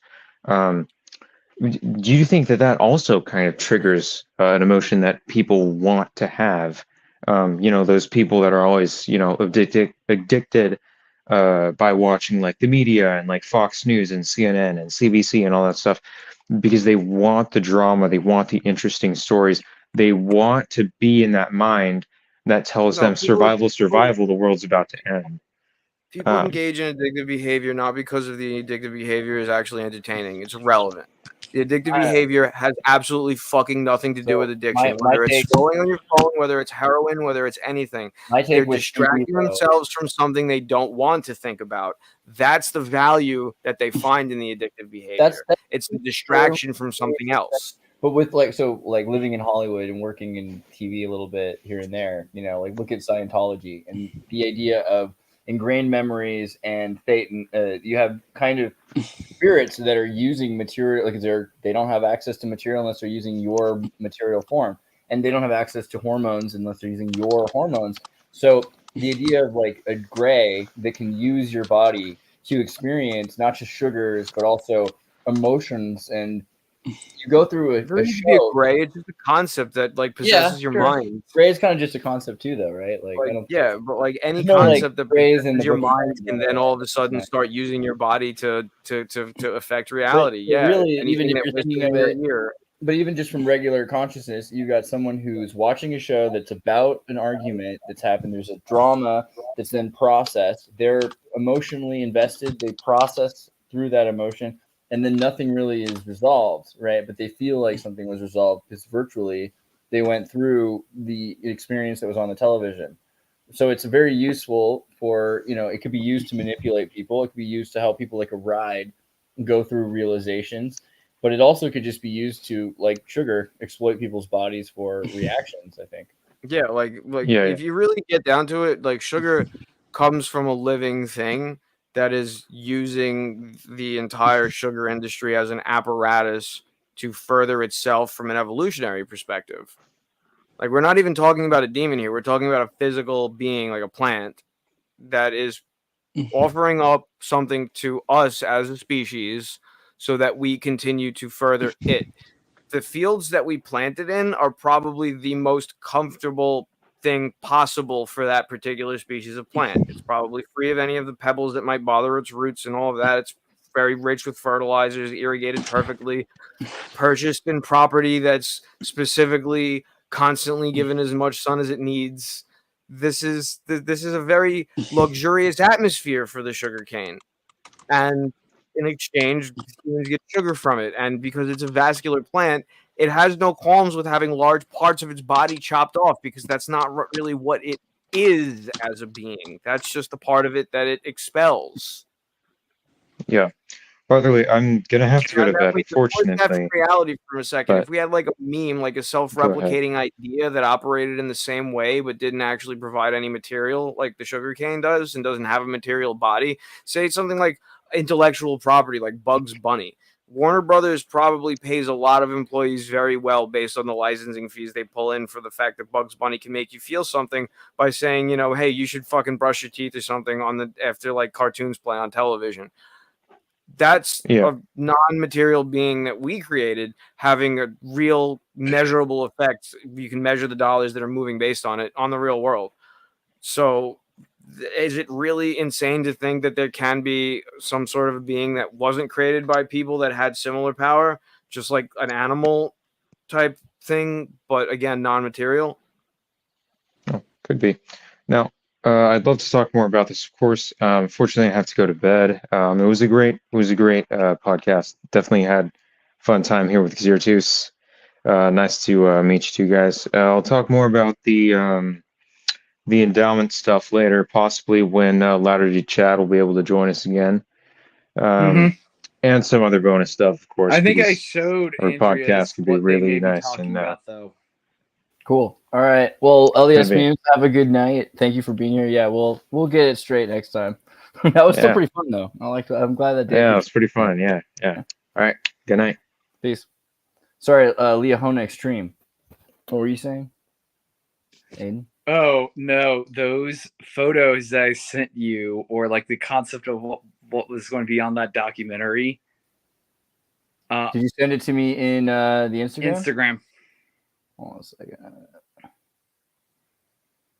You mean the AI art you're working on? That stuff? Yeah. Here, let me pull it up. No, but there is big contention that apparently a lot of the Mormon, especially the higher ups, may have. You're talking about this? Yep. Okay. The Mormons are involved. They have met, like, one of them met a Sasquatch. Yeah, the And prophet's then brother. Sasquatch just acted like he was Nephilim or like a demon, and it was just kind of like Cain, yeah. went with it. Like, all right, If it has Yeah. a physical Saint, body, it's not alright. a demon. I've seen some weird stuff in Utah. I'll admit it. One time I was in the Utah Salt Lake City Mall, and like I don't know if you've ever been to Salt Lake City Mall, which I think they just changed or in the last few years have changed it. But like it was a weird building, and like 2 or 3 stories underground, partially sticking up like 6 stories up. It was like this huge, or like 4 up and then 3 down deep. It was like this weird Babel thing, and I just remember in the bottom floor, because the food kit court is like on the bottom basement floor, there's like doors that just seem like Disneyland to like tunnels every direction. Cause like, where are these going? Because like clearly they're going out in Was there like in a lot of maintenance weird tunnels? security? underground. Yeah, dude. Wait, Utah it was in a mall? Yeah, the Utah If it's Salt in a Lake City mall, all right, get this, right? Let me tell you this. If you really need to get from one place to another in a mall real easy, just use the maintenance tunnels. They don't know who's a customer and who just works at a random store. The mall security doesn't keep track of that. Dude, so like The more you know. Yeah, it's like this weird underground and there's like I don't know, there's like lizard people in trench coats. There's crazy. No, stuff you can going totally there. go there. You could probably explore for like 2 or 3 hours and they still won't catch you because, like I said, the mall security has no fucking clue who works there and who doesn't. Especially if you have like an old shirt with a name tag on it or something, that like it doesn't even matter if the store is even there anymore. You'll spend all day in there. Nobody will say boo. This world's You know what you'll find? You'll find a bunch of fuse boxes and trash compactors and probably like a garage or two, the delivery tunnel and the trash tunnel. Yeah, those probably both smell the same. The 10 realms are part of the Buddhist cosmology and consist of 4 higher realms and 6 lower realms derived from the Indian concept of the 6 realms of rebirth, which we can go into in a second. These realms can be described through the degrees of enlightenment that course through them. They have been translated in various ways. They're divided into 6 realms, followed by higher states of enlightened consciousness that lead to the Buddhahood. The 6 realms are hell, the hungry ghosts or pretas, the beasts, the titans or asuras, humans, and lastly heaven, or the realms of the gods. Above these lies only 4 holy states: Sravaka, the Pratyeka Buddha, the Bodhisattva, and finally completely enlightened Buddhahood. So this to me sounds pretty similar. I mean, it's also kind of like Scientology, but it's pretty similar. This idea that you're going to ascend through, get yourself OT8. So there's also these the idea of the where's it at? How high up do I have to go to do this? The Bhava. There's even chakra? quantum Bhava chakra. unitarity or whatever. Like if you can observe every probability in or every probability distribution, it should add up to 1, which is something that we just assume is true, but nobody's able to prove it. Like the sum of all probabilities in a given equation could be different from 1, but nobody would be able to prove that. So, but yeah, it's all about like having that omniscient viewpoint. You go from being like, so there's hell, which is like the Narayana kind of place, the Naraka. I don't know why I said Narayana. Sorry, Naraka. Narayana is the source. Naraka, which is this sort of temporary suffering or purgatory place, which is the lowest place, and then the pretas, which is the hungry ghost. And this seems like where a lot of people that talk about hell, they're like, oh yeah, I saw the pretas, where people are like starving people are mauled by dogs. And then there's like the realm of the beasts, which I think has a lot more to do with like the animals. And so when people say that animals can't ascend, I don't agree. I'm pretty sure animals can. I think a lot of animals are pretty wise. Humans are just another type of animal. So like there's probably like all sorts of different spirits passing through different types of beings constantly. Yeah, I think there are special things. Obviously, there are special things about humanity. Humanity is a very unique superorganism. Special to you, yeah. But in the grand scheme of things, that little bit of sentimentality is just meta. No, I meant that objectively. Like there are a lot of things. I mean, there aren't a lot of things like humans. Humans are the most crab-like mammal, right? We're a superorganism that's built a hermit crab shell that is a civilization. I feel like every animal's probably got that thing about them that's different from all the other animals. Yeah, but ours isn't like super different. It's like assimilatory. Like we're not just one human. We're very obviously a superorganism. We are all of humanity. That thing has never died. and it's some animals are kind of separated, some animals are kind of tribal. We've evolved to have a hermit crab shell that is civilization, so we've become a crab. We're a Yeah, we single. straight up started wiring up the world. We're a like with a single. nerve Yeah, system. we're a single species, like a single species that is one living being, like a siphonosauric jellyfish. Right, Right. but that's what we do as an animal. Like that's our animal thing that we do. Like elephants do this. We build internets. You know the So, like- Siphonosauria, you've seen those? These crazy Oh jellyfish? yeah, they're like 10 animals in like one cluster, and like They one's can like be- mouth and the other's a dick. They can be thousands of them. Yeah, like it's crazy. You can't really. They evolved to the point that there's They're selective colony organs. animals. Yeah, Yeah. So they're like I mean, tapeworms. so we're not like unique necessarily, but we are special because we have a lot of these cool qualities to us. And the idea of the human species being immortal, has the potential to be immortal. If we don't kill it off, this thing has been going on and continues to go on, and it's becoming alert and aware. You know, that's the other thing. I That's interesting. really doubt that any species is immortal. Like every No, but species will have time. humanity has the potential to be like an immortal jellyfish in the sense that if cells of it die and other cells of it continue to grow, then humanity continues on. Yeah, Brian Johnson is a very interesting guy that talked a lot. That has been talking a lot about this. How do you get from one get to Alpha Centauri? All right, like then we can talk. You know, like, but I've talked to so many people about this. Really, like, even a generation ship, like, you can't keep the energy inside long enough to get there. It just goes cold and you die. I don't know. I mean, like, so I think one of the things also, if you read, ironically, because you bring up Alpha Centauri, like Kolob in here, when they talk about Kolob in the Book of Mormon, and they talk about the Egyptian belief of this sort of like celestial god realm in the stars. So this is like a space place, right? And people have associated it with the Galactic Center of Sagittarius A. I think Alpha Centauri was one of the Polaris. It's 4 light years. It's not even. It's the closest star possible. Yeah, I think Polaris is further, actually. So No, Proxima Centauri is like the closest one out of all of them. It's about Alpha 4 light Centauri is- years. It's Alpha C. It's the smallest of the 3-star system that's closest to us. That has very large. It's a red dwarf. Well, that like I'm has saying- 2 or 3 planets that no one is lazy enough to check on it because there's a big blackout on it. They've noticed them. They just don't want to actually admit it. Yeah, they've probably seen something going back and forth or something. But like even if there was something there, we're not going to be able to communicate with it. They're not going to be able to communicate. I mean, with it, or Like, not- that's the we're thing, not is, getting like, representatives our- back and just a forth. reminder though, like the whole point of Mormonism is basically that somebody from in space, right? I mean, this is a little, but stars far away, maybe like Alpha Centauri or further, like Polaris, are able and have been able to communicate and travel like messengers, right? Some people take it to ancient aliens places, but why not incorporate astrology and astronomy? Why not like look at it that way? There probably is. I mean, the more we look at how long it takes for something to evolve on this planet versus how old some of these stars are, how crazy is it that there is just communication that happened long ago, between civilizations that are Drake equation compliant? Like I said, I feel like humanity could possibly be totally bound to this sun, and it would honestly make sense to me that almost every civilization is probably bound to their star entirely. Like to think that we might be immortal or set to colonize the universe, it would be nice. I don't think it's a bad idea. It's probably something to strive for. But I think in the grand Hominids already scheme of did things, it. if we don't, I wouldn't be surprised.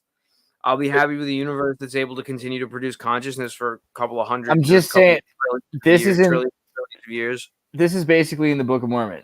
Like right here, this is the facsimile down here, right? This is in the Pearl of Great Price, I guess, but still like the Book of Abraham, right? Like this is the idea. You got Kolob here, Oliblish here, Enish go on dash, right?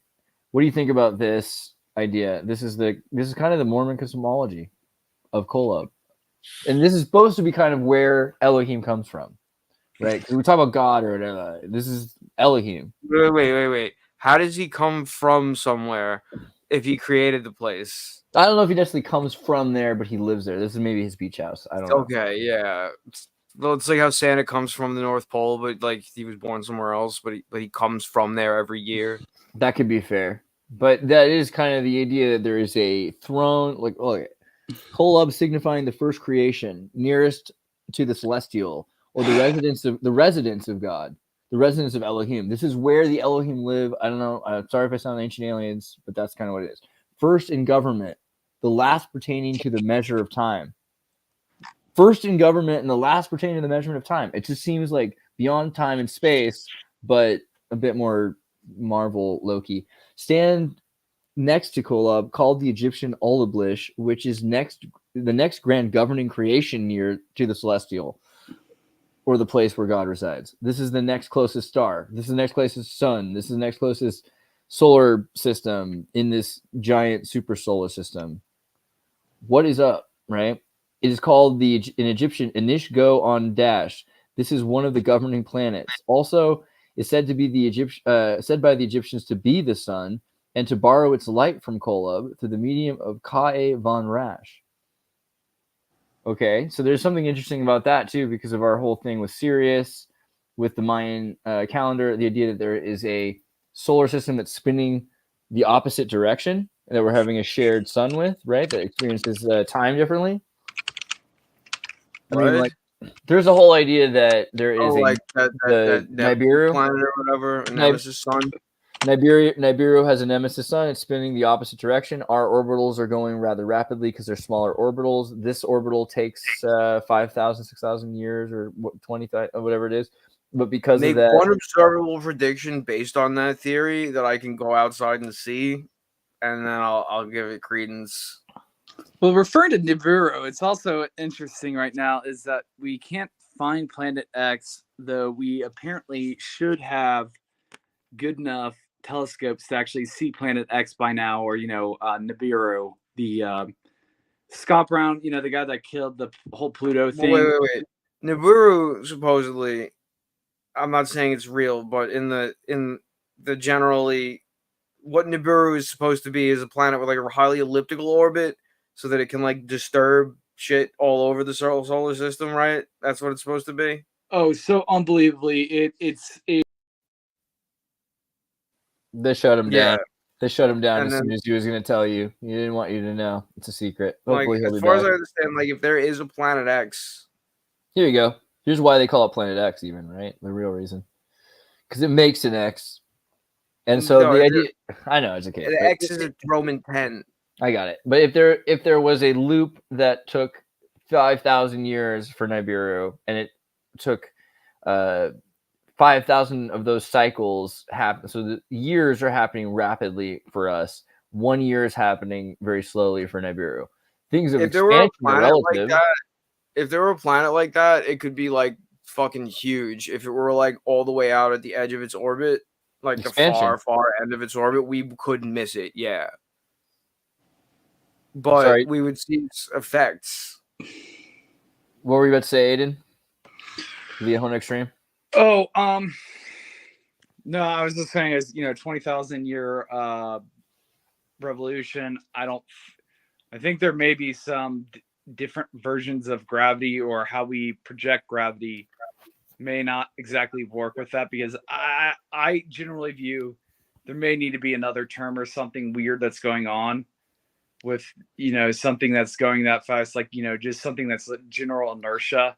Time has to do with orbitals. If time has to do with the orbital because the sun is shining and radiating it, then you have no sun shining on it for a period of thousands of years. It's essentially outside of time, and then bringing with it its own time because it has Kolob. And eventually, time is a cube, man, and there's 4 simultaneous corner days happening. Maybe. I think time just has to do with radiation. I really do. Because if you look at symmetry and how things are bombarded, how particles are bombarded, it shakes them, it changes their symmetry. That's enough to describe time for me. No, but like it's even if the planet, the actual idea of Planet 9 now, which is stupid because dwarf planets can be considered planets. if you really think about it, right?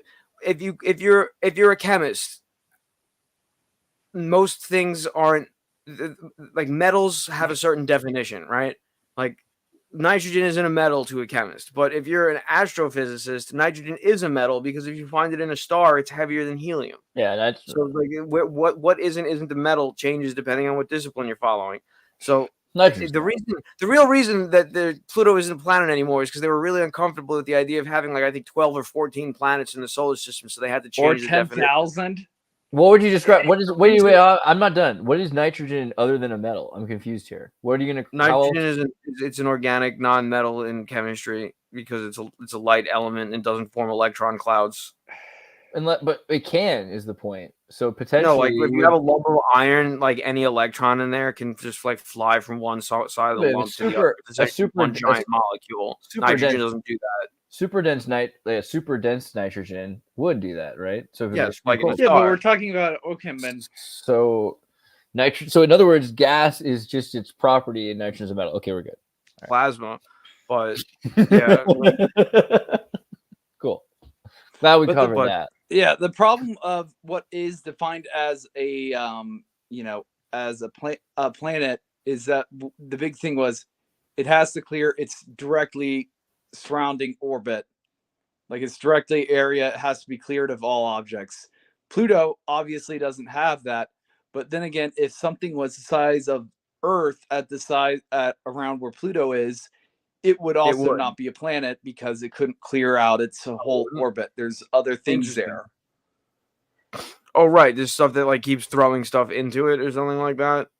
Yeah. So if you look at like the other bodies that are like larger than Pluto further out.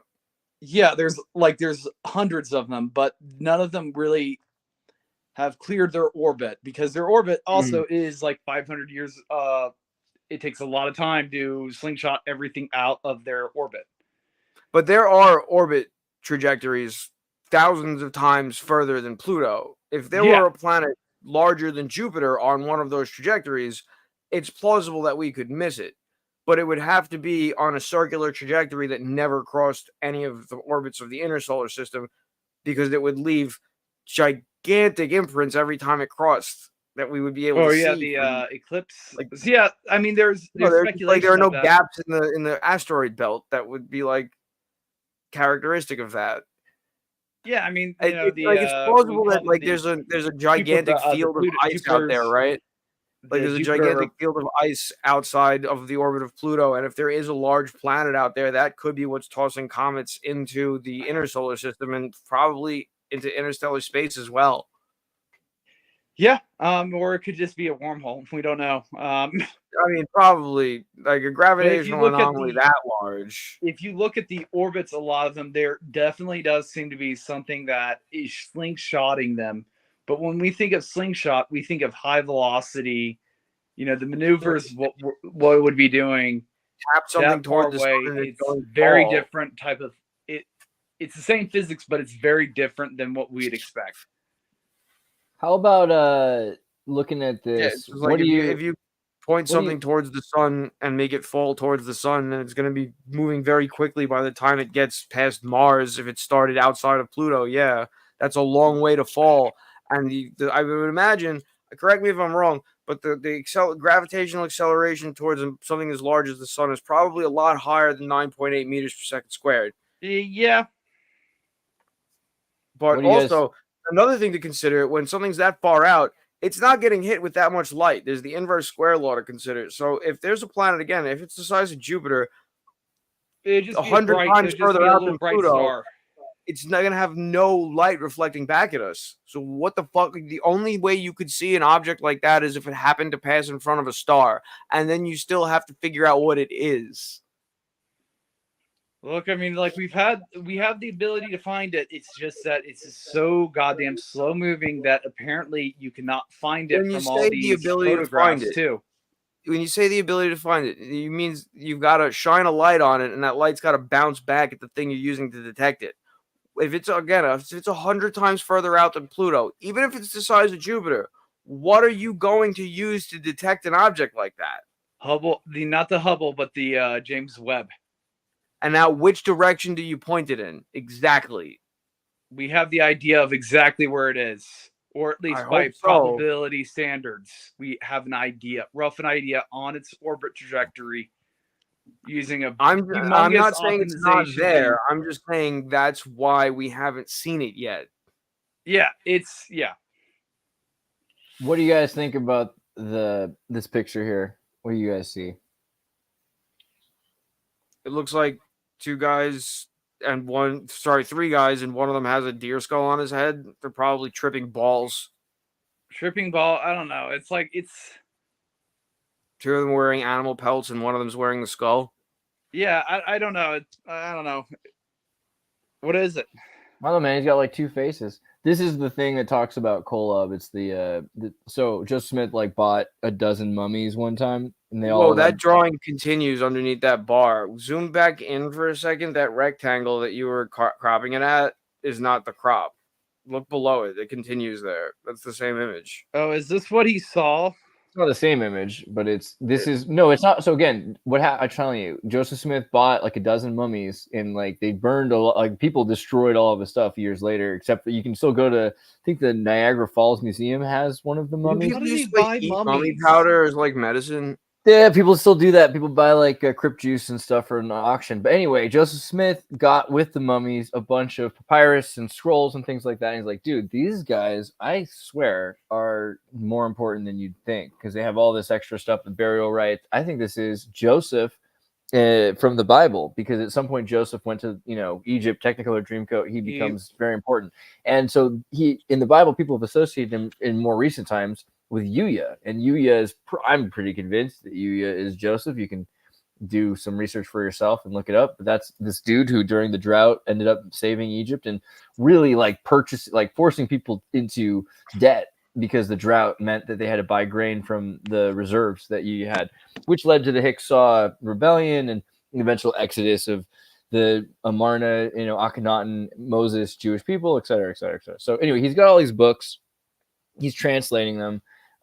He's saying that he understands Reformed Egyptian, and this is one of the major ones because this is the one that kind of reveals the attempted sacrifice of Abraham by the Babylonian. I think it's the Chaldeans or the Babylonians or the Egyptians. I think the Egyptians, right? The Egyptians are trying to sacrifice Abraham at some point, and then also the revealing of star-based Kolob. Basically, the idea that there is Kolob, that there's also this Olanish, that there's this realm that is known about by the Egyptians supposedly, and known about by these particular followers of this belief. And you can see some stuff in the picture, like obviously this could be some people have argued they're like, oh, that Joseph Smith doesn't know what he's talking about. Not really what he's saying, but here's this interesting thing like hell or the underworld. You've got these. The different organs that are being stored right here. You know what I'm talking about? If you got your organs for your jars. Yeah. And then here's Hathor, probably. I don't know what it seems like with the calf. Oh, come on. What? Golden calf Hathor. What do you got? What are you gonna say? Oh, come on. No, nothing. My computer is just growing hazy. Oh, okay.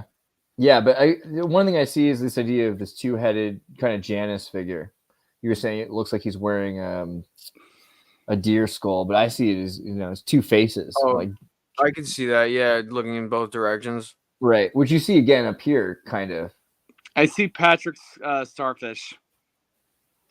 I could see that, yeah, because the Egyptians very rarely drew people from a head-on perspective. Right, but to be able to see both directions at once, so they're seeing everything. Does it ever seem a little odd that they never try different art styles? Or they're very meticulous about keeping it a very certain way. Well, it was a form of writing as well, too, wasn't it? Yeah, it's part of that, but also how much of this stuff is actually written at the same time. And if you get too creative with your A, I guess. Well, actually, we have calligraphy. They got really fucking creative with our letters, and we somehow recognize them. Yeah, I mean, like if you look in Africa, the University of Timbuktu, or you check out some of the Songhai Empire stuff, essentially they did have schools where they just taught kids how to communicate with people that didn't know how to write yet.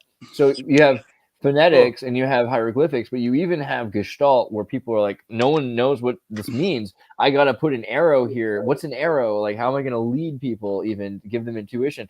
Ancient Chinese, you've got symbols that are like water is like 3 lines. That actually comes into game design a lot as well. If you're creating something for like a video game, you're really trying to do as much as possible with as little text as possible because you want people to just understand what they're looking at. So you need to use very Gestalt patterns on screen to wordlessly communicate with your player. All design is actually a form of communication. You get down to it. You're trying to communicate an idea to your user or your player, or your customer, consumer, the viewer of your artwork, whatever it is. If you're designing something, you're communicating something. What were they trying to communicate with this?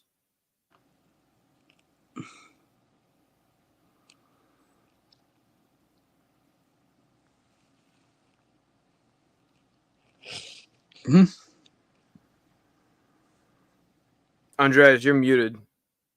Somebody's muted. I was saying brilliant things and you all missed it. No, I'm just kidding. But no. Basically, I was just saying it's interesting. If you look at this picture, there probably are communicating some interesting things. It looks like this might have been a death rune that they give you with your death. Like, that's what normie archaeologists say. They think that this is probably... They found it in a mummy. Like, if they dug it out of someone's grave, it probably had something to do with the funeral. Yeah. Right. I mean, this symbol here, this boat, you know, like the bird across the boat. Here maybe it's like a chronicle of their life. Maybe it was a fisherman. I don't know. I think it's the boat to get you to the other side. Right. Oh, like the Egyptian version of River Styx? Yeah. That kind of thing. And there's 2, and then again, like Hathor in the underworld below, and then being judged. This is like a 5,000-year-old funeral card. It might just have like when somebody dies, they give you like a Gaelic prayer and a picture of the sun shining on a road. But like, this is where we get the idea of Kolob, and this is where we get the idea of Kolob and Olenish. Is the idea that these two? This actually represents more than that. This represents the entire throne room. This represents the 2 stars and the world. That right, but like you ever have like somebody die and you get like a card that says like, oh, may the wind always be at your back and the sun always on your path and blah blah blah, like a traditional Irish prayer, and it's like a little laminated card with a picture of their face. Like, this is probably the ancient Egyptian equivalent of that. Maybe these particular gods they picked were like specific to like the business the guy had or something. That's like, this is probably somewhat more personal to the people that made it than we're letting on, is what I'm saying. Funeral fragments found from ancient Thebes, dated between 300 and 100 BC, which, along with 4 mummies, were once owned by Joseph Smith, the founder of the Latter-day Saint movement. Right, so but like the original people that created it were ancient Egyptian civilians, probably. You know, maybe. I mean, or like government. Probably like they had somebody die, so they had their local holy man produce like a religious artifact that gave them peace, and they put it in the grave with them. For a long time, people thought it was completely destroyed in the Chicago fire, but they have some of it in the Smithsonian, apparently. I think we may have looked more into, or they even may have looked more into these things. Like I said, these were probably just funeral cards from family that like were honoring their dead. Well, it's a lot of work to honor the dead, and the amount of money it takes to have like a really nice coffin. You know, if you've got gold painted coffin, chances are you're wealthy. Oh yeah, especially if you were well off. Yeah, but yeah, like, and to be wealthy in a time when there's droughts. What kind of funeral cards do you think that they gave out when Queen Elizabeth died? Like, her family probably got funeral cards, and they're probably very nice. Yeah, but Queen Elizabeth was the queen. It'll last 1,000 years. That's the question. Is like, is any of it? Is how much legitimacy do we have? Like, there's no evidence that this is necessarily. I'm just saying, like, there might not be much more. There might not be much more deeper meaning from archaeologists are trying to date this to something that was just there to comfort the family that buried the person. Archaeologists are trying to date this to 1,800 years after Moses, so you know that would be pretty far after Joseph. So I mean, that means little. Like, the fact that people do that, it means a lot. Actually, it's something that people should continue doing. Like, be sentimental. Like, it's part of what makes life worth living. But that's probably why this was there. I find it interesting. I don't know, the idea of Kolob, man. Like, Kolob is wild. right? Like the idea of having like a star system associated with your religion. It seems like a kind of modern thing, but that it's tied Seems to cool. ancient time. Yeah, it's pretty based. I mean, like the Egyptians were hugely into having stars. Like they aligned a lot of their archaeology with celestial events and all that, didn't they? Yeah. Like I think they had like an obelisk that would like line up with eclipses every like few hundred years or something like that. So like the thing would point right up at it. Like that probably looked really fucking cool when they were sitting there. Like, imagine the thing's been there 500 fucking years, right? And you're in your whole family, you're just sitting there, and then all of a sudden it's pointed dead up at the eclipse. Like, holy fuck, they knew. That's got to strike some. That's got to strike something into your heart. Yeah, that's the thing. I mean, like, if it's hidden, people can't wonder about it, and we're always like, oh, everything is supposed to be hidden, but like, it should be something that you can just experience and like see. If it's like all celestial, then that means physical. And I think we have this issue with Galileo's error, right? There's that book, Galileo's Error, which said that it was okay to have religion and science divorce, essentially. And we don't have to. Yeah, I don't see them as separate things, really. Like, It's crazy that happened. We can't have that anymore. but yeah, like, but also like having, I feel like if either mastered or I'm approaching mastery at a particular craft, it does lose its magic once you know how every single last bit of it works. You do lose a bit of the wonder, and it's something I'm struggling with right now. I'm really not sure how to deal with it because for literally more than half of my life, I've always been totally enthralled with at least like, oh, how does that one little bit work? And now I've pretty much run the full gamut, and it's somewhat it's almost discouraging because it's hard to find excitement in the new projects in the field, you know? I think like religion's kind of inevitable in a sense because we have to build priorities in values, and those are abstract. And so you can be conscious of it. You can always approach the ideal, but you can never truly master that one, which is probably a good pursuit there. I mean, we have hierarchies of attention, and your hierarchy of attention can change. But if you don't have a hierarchy of attention, if you try to avoid that, you try to avoid it, I think trying to get rid of religion is coming back. Like all the things in religion then come back in these horrifying subconscious ways, demanding themselves to be processed. So I think we do really need to look at science, look at spirituality, look at our priorities and hierarchies of attention more, and come up with a conscious plan for how to move forward, what our goals are as a species. So you're down for like creating some sort of authoritarian, totalitarian control structure? No, I think that's what emerges if you don't do it. Like that's what happens subconsciously because everybody needs this. So what you do instead is you consciously participate in the creation of the future. If you're aware of and you're participating in the creation of the goals, and you can prioritize hierarchies of attention, then you're probably going to be better off than someone who is just naturally, subconsciously fulfilling desires and passions, right? Because that could be something where you're like, oh, well, I don't even mean to do this, and then I just do this. Well, desires and passions are two totally different things, but yeah, I can see what you mean. Like if you're living at the beck and call of her, just living like a dog, I think that's from Islam. But yeah, they don't like dogs. It's too bad. They don't, but they love cats. They're totally right about that too. Like like I don't think they're right about dogs. They're wrong about dogs, but they are right about cats. Yeah, the dogs would always bark at Muhammad. That's always the funniest thing, where the dog, like the black dog, would not want to be near Muhammad. I didn't know that about it, but I do know that. It's like very funny how they explicitly say that the dogs, the street dogs there, did not want to be near him whatsoever. I feel like there's a big difference between a badly trained dog and a well-trained dog, though. Nicholas, I'm glad that I'm on the front page. That's a start. That's what I need. I appreciate that. Dogs are from Anubis, right? And cats are, like, you've seen the cat from outer space, the Bastet kind of, in terms of Egyptian mythology, right? So Bastet. And I don't know, I feel like Bastet's kind of evil, but in general, cats I've always said are naked drug addicts that murder and they leave dead bodies at your door. And people seem to love cats because they're mind controlled. I mean, that's pretty obvious, right? Like we all know Cats this. Aren't evil, they're just independent. Okay. I mean, yeah, good and evil are points of view. I hear you again, but that kind of sounds like something a cat would say. So No, it's like just like a dog. A dog needs you, and it like always will let you know that. Like having a dog is like having a kid. Having a cat is like having a friend. Like you need to like ask permission and shit. Like you can't just like like all right, this is the thing. Like cats have their own agenda and everything. You gotta like know how to like have you ever operate with a cat. Otherwise, you won't like them. have you ever seen Like that movie, The Cat Who Walked by Itself?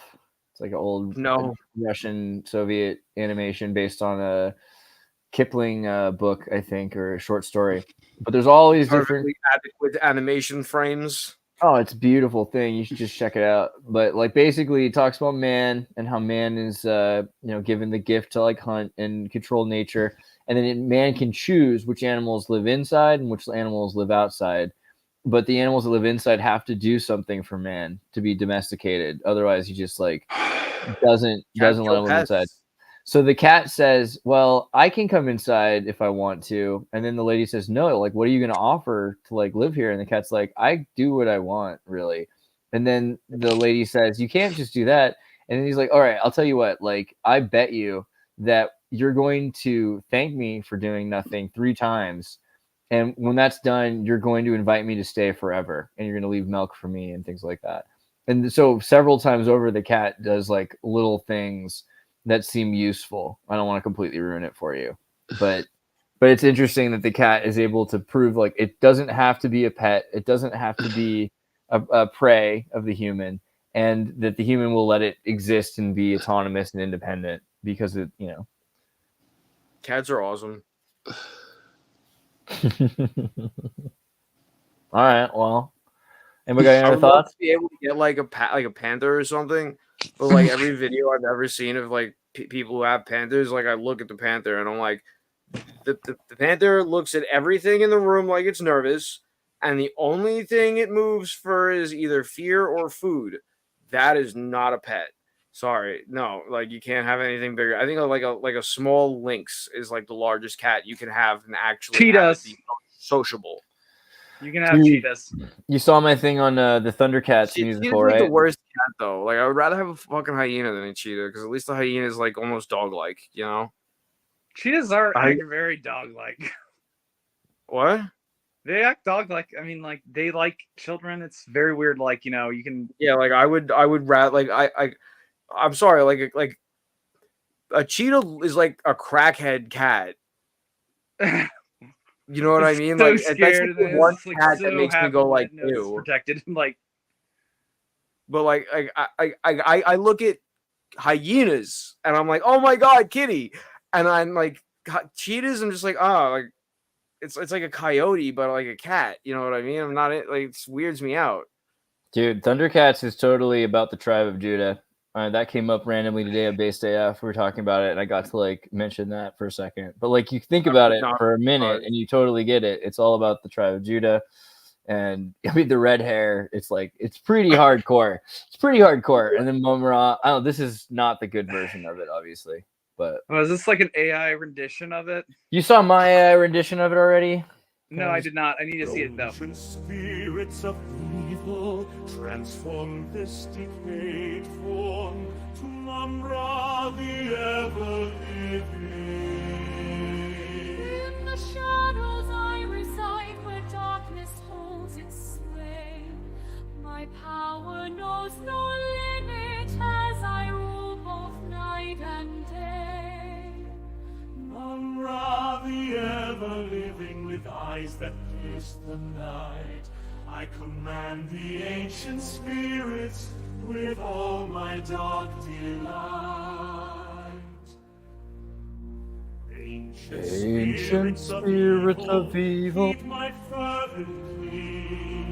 Transform this decayed form, make me what I should be. Conquer the ever-living, my strength shall never wane. In the depths of darkness I shall forever reign.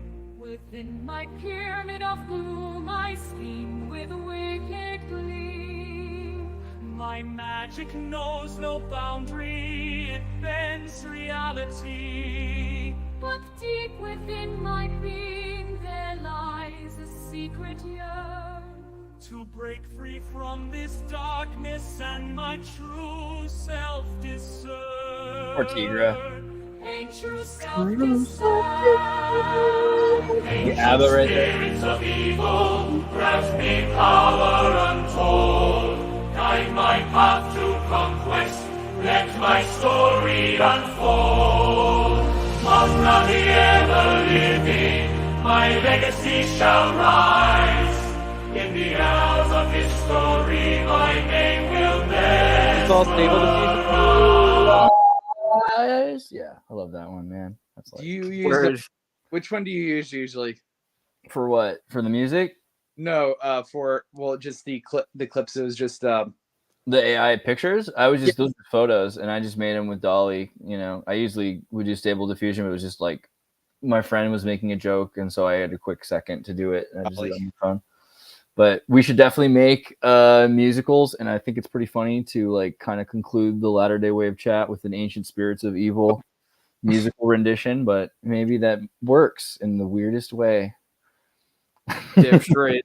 All right, well, love you guys. Hey, Leahona, let's do something soon. Sean, let's get on again. Absolutely. Yeah. All right, and everybody, see you next time. see ya. Have a good night, man.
Next up, call up, let's go, saints.